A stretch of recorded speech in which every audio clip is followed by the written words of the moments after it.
If you had asked me a year ago, I would have said my life was as steady as a ship on calm seas. My marriage to Laura was the kind people admired. We had an unspoken rhythm, a natural ease that made it seem like we were always on the same page. And then there was my brother, Ethan. He was my best friend, my confidant, the kind of person you could trust with your life. Together, the three of us had built a world that felt indestructible. Ethan was the older sibling, 2 years my senior but worlds apart in personality. Where I was steady and deliberate, Ethan was spontaneous and magnetic. He had a way of lighting up any room he walked into, and people were naturally drawn to him. Laura and Ethan got along well, their banter playful and easy. I never thought twice about it. Why would I? He was my brother and Laura was my wife, the two people I trusted most in the world. It started subtly, as these things often do. Ethan began stopping by more frequently. At first, it was harmless enough. He'd come over for dinner or to watch a game, and we'd talk about the usual things: work, family, the latest news. But then his visits became more frequent, his excuses flimsier. He'd show up unannounced, always with a smile and some story about being in the neighborhood. I didn't think much of it at the time. Ethan had always been close to me, and by extension to Laura. Looking back, there were small moments that should have caught my attention. Laura seemed to light up whenever Ethan was around, her laughter a little too eager, her glances lingering just a fraction longer than necessary. I chalked it up to their easy camaraderie, not realizing that the boundaries I took for granted were slowly being eroded. Around the same time, I noticed a shift in Laura's behavior. She became more distant, her usual warmth replaced by a cool detachment. She was always on her phone, her screen tilted away whenever I walked into the room. Our conversations grew shorter, our time together punctuated by silence rather than laughter. When I asked her if something was wrong, she brushed it off, blaming stress from work or fatigue. Ethan, on the other hand, seemed more present than ever. He'd show up with takeout on nights Laura claimed to be too tired to cook, or suggest outings that conveniently excluded me. I felt a growing unease, but I pushed it aside, telling myself that my brother was just being his usual exuberant self. Suspicion felt like betrayal, and I wasn't ready to entertain the thought that something could be amiss. The first real clue came on a Sunday afternoon. Laura had left her phone on the kitchen counter while she stepped out to grab groceries. It buzzed with a notification, the screen lighting up with a preview of a message. "Can't wait to see you again. Last night was incredible." The sender was listed as E. My heart stopped. I stared at the screen, my mind racing to make sense of what I had just seen. It could have been anyone, I told myself. Ethan wasn't the only person with that initial. But the thought lodged itself in my mind like a splinter, refusing to be ignored. When Laura returned, I tried to act normal, but my mind was already spiraling, trying to piece together the puzzle. Over the next few days, I couldn't shake the feeling that something was wrong. I began paying closer attention to Laura and Ethan, noticing the small details that had once escaped me. The way her eyes sparkled when he walked into the room, the subtle touches on the arm, the inside jokes I wasn't privy to. It was as if they shared a world that excluded me, and I was left on the outside, trying to peer in. One evening, while Laura was in the shower, I gave in to the nagging voice in my head and checked her phone. My hands trembled as I scrolled through her messages. Most were mundane, but then I found the thread with E. My stomach churned as I read their exchanges. They were filled with coded language, playful banter, and veiled references to meetings I hadn't known about.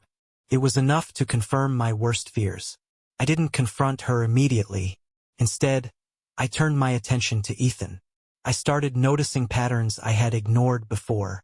The nights he popped by conveniently aligned with the evenings Laura seemed happiest. The times she claimed to be working late often coincided with Ethan being mysteriously unavailable. The pieces were falling into place, and the picture they painted was one I couldn't ignore. The final straw came when I followed Laura one evening. She had told me she was meeting a friend for dinner, but her tone had an edge that set me on high alert. I trailed her car, keeping a safe distance as she drove across town to a small, upscale restaurant. She parked, stepped out, and walked inside. Moments later, Ethan's car pulled up, and he joined her. I watched from my car as they sat at a corner table, their heads close together, their laughter carrying through the glass. It was the kind of scene I had witnessed countless times before, but always with me as a participant, not an outsider. My hands clenched the steering wheel as I fought the urge to storm inside and confront them. Instead, I took photos, documenting the betrayal that was now undeniable. That night I didn't sleep. My mind churned with a mix of anger, sadness, and disbelief. The two people I trusted most in the world had betrayed me, their actions shattering the foundation of my life. But amidst the chaos of my emotions, a plan began to form. I couldn't let their betrayal define me. If they had chosen to play this game, I would make sure they faced the consequences.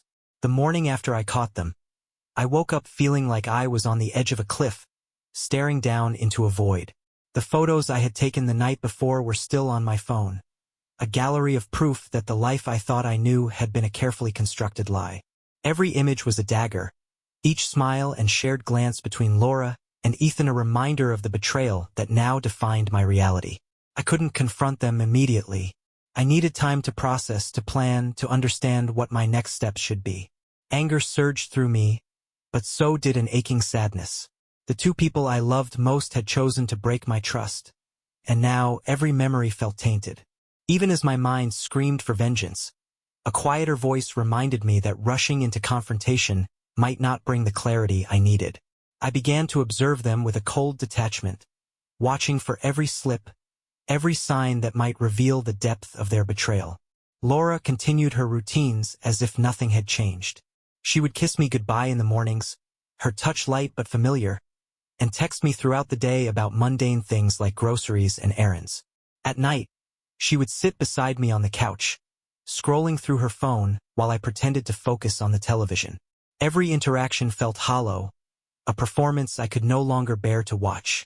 Ethan, too, was his usual self, charming, warm, and seemingly oblivious to the destruction he had wrought. He still stopped by frequently, sometimes unannounced, his easy laughter filling the spaces that had grown tense between Laura and me. I wondered how he could act so normal, so unburdened by guilt.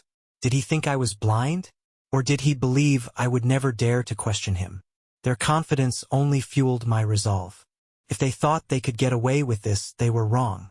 I wasn't going to let them shatter my world without consequences. With Mark's help, I began to dig deeper. He had always been the tech-savvy one, the guy who could hack into just about anything given enough time. When I confided in him about what I'd discovered, his response was immediate. "We'll find out everything. They won't see it coming." Mark helped me access Laura's phone and laptop. What I found confirmed my worst fears.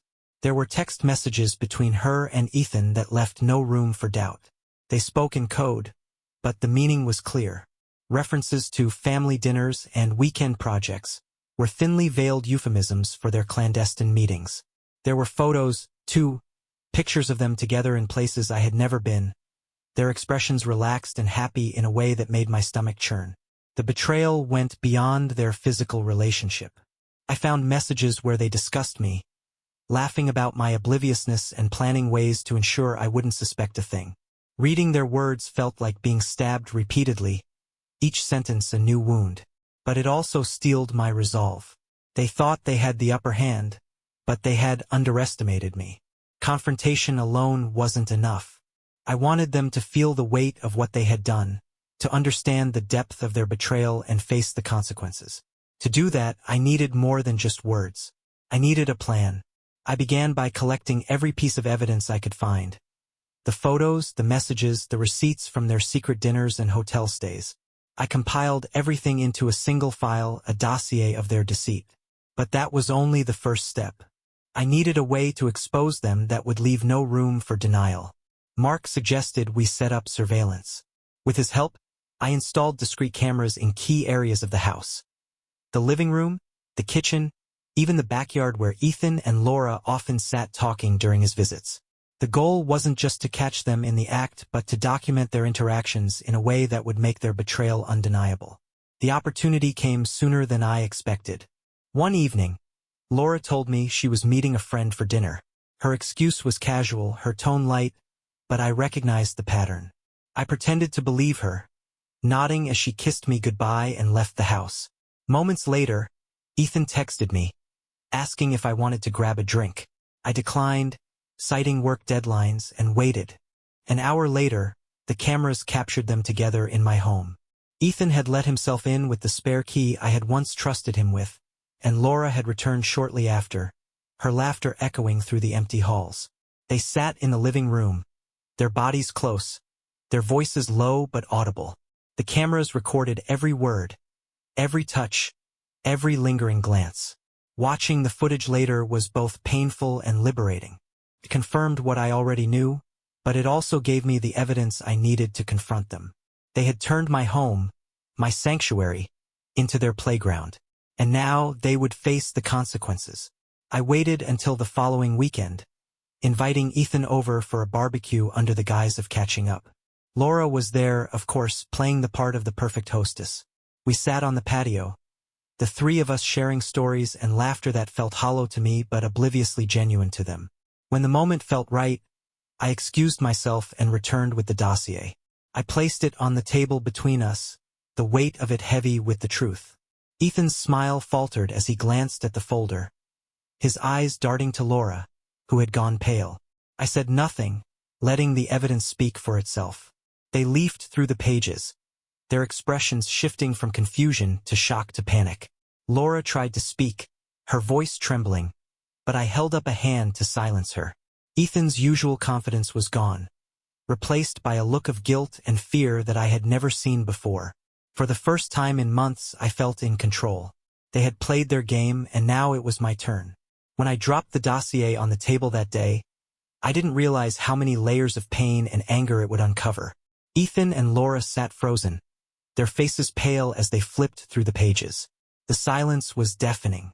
Each piece of evidence was a dagger, driving home the betrayal that had been unfolding under my nose. The proof was undeniable, and for the first time, they were stripped of their ability to deny or deflect. Ethan broke the silence first, his voice barely above a whisper. He stammered something about misunderstanding, about things not being what they seemed. His words were hollow, their insincerity echoing in the pit of my stomach. Laura didn't speak at all, her eyes glued to the table, tears streaming silently down her face. It was a strange sight, the two people I had trusted most, now exposed and vulnerable, their carefully constructed lies crumbling before them. I didn't shout. My voice was calm, too calm. I laid out everything I had uncovered, piece by piece, my tone measured but heavy with the weight of betrayal. I told them about the messages, the photos, the surveillance footage. I left no stone unturned, ensuring there was no room for excuses or half-truths.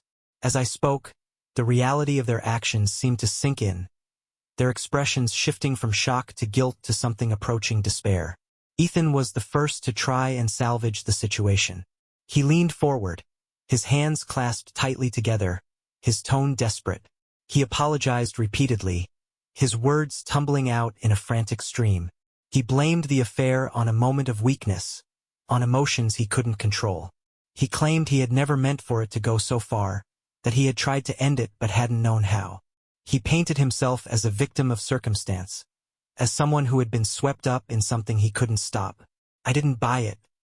His words felt rehearsed, as if he had prepared them in case this day ever came. I saw through his facade, recognizing the manipulation that had been there all along. Ethan had always been charming, always been good at spinning a narrative to suit his needs. But now, his charm was a weapon dulled by the weight of the truth. Laura's reaction was different. She didn't defend herself, didn't try to justify her actions or shift the blame. She simply sat there, her shoulders hunched, her face streaked with tears. When she finally spoke, her voice was barely audible. She said she was sorry, that she had made a terrible mistake, that she didn't know how to make things right. Her apology was raw, unfiltered, and for a moment, I felt a pang of something resembling empathy. But it was fleeting, overshadowed by the magnitude of her betrayal. She had been my partner, the person I had chosen to build a life with, and she had chosen to destroy that life for reasons I couldn't yet understand. After the confrontation, the fallout began. I asked Ethan to leave my house, making it clear that he was no longer welcome in my life. He didn't argue, didn't try to push back. He simply nodded, his shoulders slumped, and walked out the door. Watching him go felt like closing a chapter of my life, one that I hadn't been ready to end but knew I couldn't continue. Laura stayed that night, though the air between us was thick with tension. We spoke in short, clipped sentences, our words carrying the weight of everything left unsaid. She slept in the guest room, her presence a constant reminder of the fractured trust that now defined our marriage. I lay awake for hours, staring at the ceiling, my mind replaying the events of the day over and over again. In the days that followed, I found myself consumed by questions. How had it started? Why hadn't she come to me if something was missing in our relationship? Had there been warning signs I had ignored, moments where I could have intervened? Each question felt like a wound that refused to heal, the answers elusive and unsatisfying. Laura tried to explain, her words halting and uncertain. She said she had felt lost, that she had been struggling with insecurities and doubts she hadn't known how to voice. Ethan had been there, offering comfort and understanding in a way that had felt easy, effortless. What had started as harmless companionship had spiraled into something neither of them had planned for. Her explanation didn't absolve her. If anything, it deepened the pain. She had turned to someone else instead of turning to me. She had chosen deception over honesty, betrayal over trust.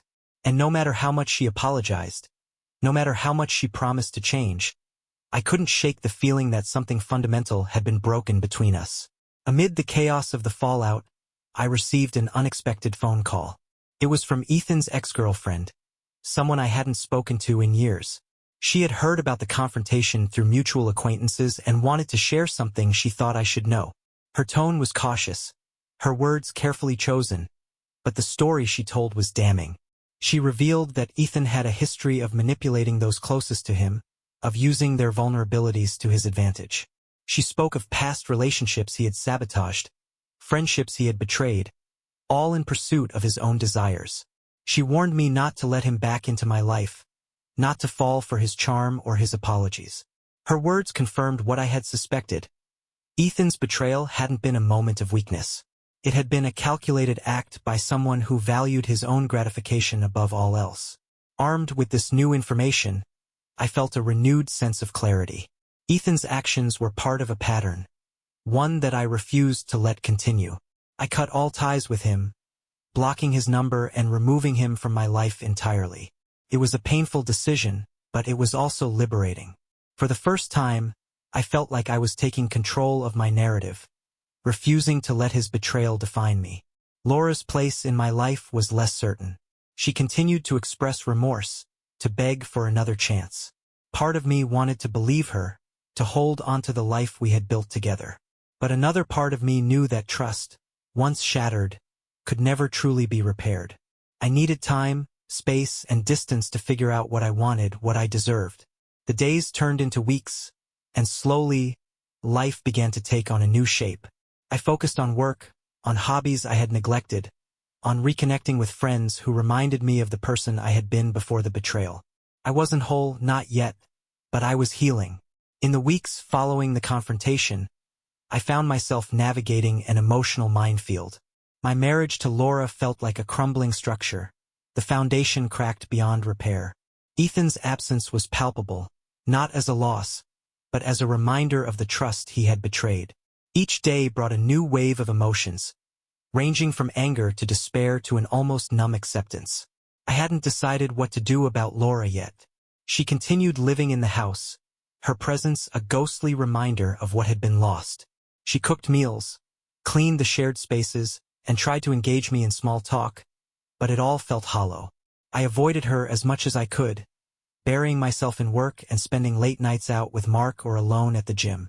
It wasn't much of a solution, but it kept me from unraveling. One evening, as I sat in my car outside a local diner, my phone buzzed with a message from an unknown number. The text was short and cryptic. "We need to talk. There's more you don't know." Attached was a screenshot of a bank statement showing a significant transfer from Laura's account to an unknown recipient. The amount was staggering, and the date coincided with one of the weekends she had claimed to be visiting her parents. I stared at the message, my heart pounding. Who had sent it? What were they trying to tell me? My mind raced with possibilities, each one more unsettling than the last. I replied cautiously, asking who they were and what they wanted. The response came quickly. Meet me tomorrow, noon. The park near the library. Bring no one. The next day, I arrived at the park early, my stomach in knots. I didn't know who to expect or what their intentions might be. The thought of walking into a trap crossed my mind, but curiosity and the need for answers outweighed my caution. I scanned the park's benches until I spotted a woman sitting alone, her face partially obscured by a wide-brimmed hat. She looked up as I approached, her expression guarded. "Are you the one who texted me?" I asked, my voice wary. She nodded and introduced herself as Camille. She explained that she had once worked with Ethan, back when he was managing a series of small real estate ventures. Camille had been his assistant, privy to many of his personal and professional dealings. She had quit after discovering unethical practices, but not before gathering evidence of his schemes. "Your wife isn't just guilty of infidelity," Camille said, her tone somber. "Ethan involved her in something much bigger." Camille handed me a folder containing documents, emails, and financial records. As I pored over the contents, a chilling picture began to emerge. Ethan had been running a series of fraudulent investment schemes, funneling money from unwitting investors into his personal accounts. Laura had been complicit, using her professional credentials to legitimize the ventures and persuade others to invest. The bank statement Camille had sent was one of many transfers Laura had made to accounts controlled by Ethan. Their affair wasn't just personal. It was financial. They had conspired together, leveraging their relationship to further Ethan's schemes. The betrayal ran deeper than I could have imagined, entwining love, trust, and greed into a knot that seemed impossible to untangle. Armed with this new information, I returned home, my anger simmering just beneath the surface. Laura was in the kitchen, chopping vegetables for dinner, the domestic scene a cruel contrast to the turmoil inside me. I placed the folder on the counter, its presence as heavy as the truth it contained. She looked at it, then at me, her face draining of color. "What's this?" she asked, her voice trembling. "You tell me," I said, my tone sharp, "because from where I'm standing, it looks like you've been lying to me about more than just your affair."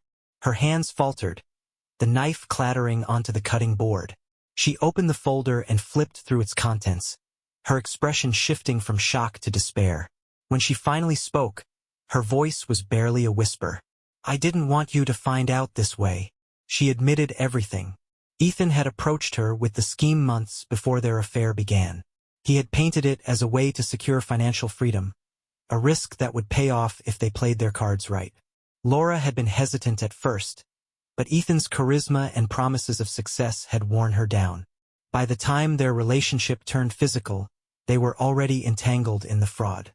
"I didn't know how to get out," she said, tears streaming down her face.